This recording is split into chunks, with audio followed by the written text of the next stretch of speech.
Gente, vamos conversar agora com a psicóloga Verusca Gendov sobre a crise econômica e os impactos emocionais nas pessoas. Verusca, tudo bem? Tudo jóia. Seja bem-vinda mais uma vez ao Tribuna. É sempre um prazer estar aqui, Fábio. Você sabe que quando a gente precisa de você, a gente liga e fala, Verusca, corre aqui. É sempre um prazer estar aqui. Olha, eu queria trazer você ao programa para a gente entender um pouquinho como que funciona a mente humana, né? Porque Sim. a gente vê uma situação como nós estamos vivendo hoje, principalmente no Brasil, de crise, acompanhada de muitas situações, às vezes como demissões, a desvalorização salarial, a pressão por resultados. E tudo isso mexe com a cabeça da gente. Como que ficam as emoções de uma pessoa quando a gente vive esse contexto, Verusca? É interessante, né? Tudo que é novo assusta, né, Fábio? Tudo que é novo deixa as pessoas um tanto tensas, preocupadas. Elas sempre querem buscar informações.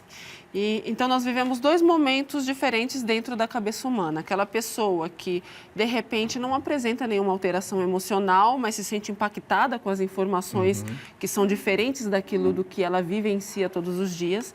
E nós temos aquela pessoa que já apresenta prejuízo, já vem com processos depressivos. Então, qualquer alteração piora o quadro que já é existente.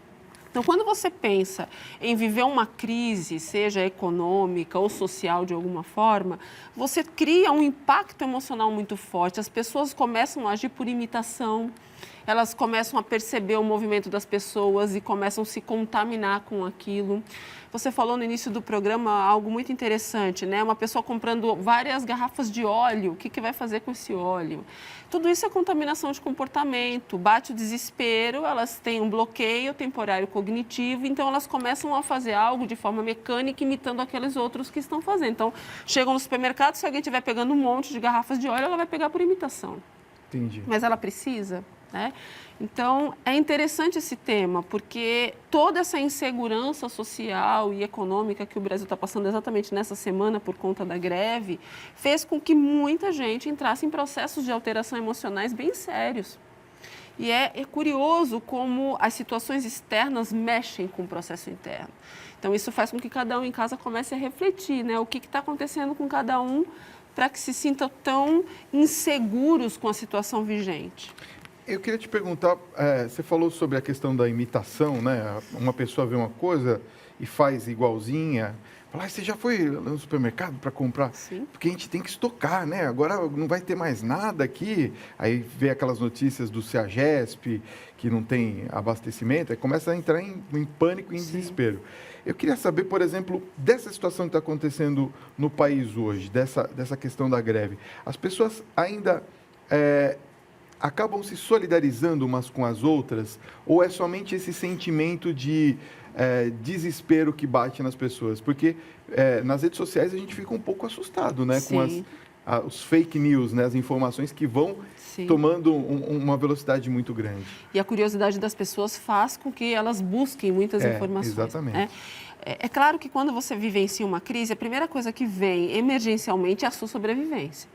Então, você já imagina que você vai passar fome ou que você vai passar uma dificuldade, até porque as notícias colaboram bastante para isso. É natural que você pense em estocar, que você pense em guardar para você se proteger e tentar proteger aqueles que são seus familiares, pessoas mais próximas. Agora, é claro que nós vivemos um momento também onde as pessoas elas têm um certo apego ao outro na tentativa de ajudar, mas a sua sobrevivência vem primeiro. Quando a sua sobrevivência ela se torna um tanto perigosa, um risco, quer dizer, tem um risco de passar uma dificuldade, é claro que a sua necessidade de sobreviver fala mais alto, né? Mas quando se trata de uma catástrofe, uma situação onde algo acontece e você se sente seguro, você vai pensar em ajudar o outro em uma proporção muito diferente da proporção que você ajudaria se você não se sentisse em risco. Mesmo assim, as pessoas conseguem dividir, principalmente o povo latino. A cultura latina, de uma forma geral, consegue dividir muito fácil aquilo que tem, mas o desespero para juntar, ela é algo real. A gente vê que a solidariedade aos caminhoneiros, Sim. ela é muito grande também, né? Porque Sim. se pensa, claro, Sim. na população, neles trabalhando, aquela história toda. Mas Até também que com os caminhoneiros especificamente tem um fator interessante, Fábio. Eu vejo que o povo brasileiro hoje tem uma necessidade muito grande de alguém que dê voz. é verdade. Eu sinto isso também. Então, eu acredito que os caminhoneiros deram voz a uma necessidade que é da nação, de buscar uma solução Ou para seja, não é várias só da coisas. categoria, Não. eles estão falando em nome de todos, não é isso? Exatamente. É uma representatividade para todo o povo brasileiro. Então, eles fizeram com que a voz fosse ouvida, a voz fosse brandada. Então, o povo brasileiro se sentiu honrado de ter a sua forma de pensar sendo colocada por uma categoria. Agora, nessa situação que nós estamos vivendo hoje, a saída emotiva, falando na questão da emoção, Sim. qual que é a saída melhor que nós podemos ter? Porque algumas pessoas são tão impactadas que elas se sentem paralisadas, né? Elas não sabem mais o que fazer. Será que eu vou trabalhar? Será que eu não vou? Será que eu faço isso? Não faço? Quer dizer, começa a criar dentro de si emoções aflorando. Como é que a pessoa pode sair dessa situação sem entrar no desespero, no pânico? Perfeita essa colocação, Fábio. O que fazer no momento difícil, né? O que fazer no momento de crise? A primeira coisa que a gente precisa fazer é, no dia a dia, se preparar para as coisas emocionalmente, Fábio. As pessoas vivem hoje um processo automático tão forte, que quando acontece algo diferente, é tão impactante que elas têm bloqueios, elas não conseguem pensar, elas apenas se desesperam. Se a gente treina cognitivamente, se a gente consegue criar um processo de treino emocional, os processos que vêm de surpresa assustam, mas nós temos um planejamento, um plano B, uma estratégia. Se cada um de nós pudéssemos ter sempre uma estratégia para momentos difíceis, seria mais fácil, por mais que fosse um momento complicado. Sabe, modo de sobrevivência, como eu posso montar uma estratégia aqui rápida para uma situação difícil? Se acontece uma catástrofe, se acontece uma necessidade, como eu posso controlar minhas emoções e administrar? Eu preciso ter treinamento para isso, treinar minhas emoções. O problema é que as pessoas vivem nesse processo automático e quando algo sai da rotina, eles se perdem. Então, eu creio que a melhor forma de resolver é sempre treinar as emoções. E não é só no momento de crise, eu creio que é de uma forma geral também. Pensa, Fábio, uma pessoa que, por exemplo, vive um relacionamento, uma situação, e aí descobre que é enganado, ou vive um processo profissional e descobre que tem um problema qualquer, ou é enganado, enfim. Essa pessoa também se desespera e às vezes se perde no processo porque não estava pensando nem na possibilidade de que isso poderia acontecer.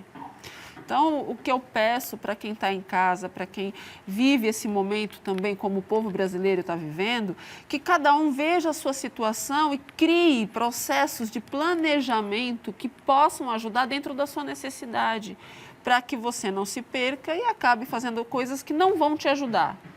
Porque isso é muito importante da gente pensar agora. Para não travar também. Sim. E para poder continuar a vida, né? Porque Sim. depois da crise, como diz o ditado popular, vem a bonança. Sim. E aí a gente tem que seguir a vida. Sim. Agora, existe a possibilidade dessa situação contaminar as nossas emoções? Sim, com certeza. Fábio, tudo aquilo que sai do nosso controle, do nosso processo automático, nos contamina e faz com que a gente fique um tanto desorientado, perdido.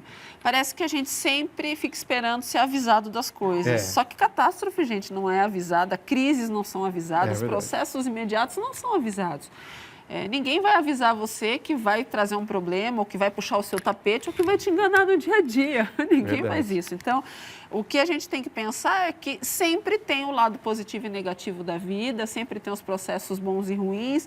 O que nós precisamos é sempre estar preparados para a situação. Eu já estou selecionando aqui quem vai ganhar os CDs, hein? Vai enviando aí para a gente enquanto isso. Verusca, eu queria que você falasse um pouquinho sobre a sensação de ser enganado. Porque, pelo que eu vi aqui as mensagens, aliás, eu quero agradecer, acho que foi o número recorde de mensagens do nosso programa.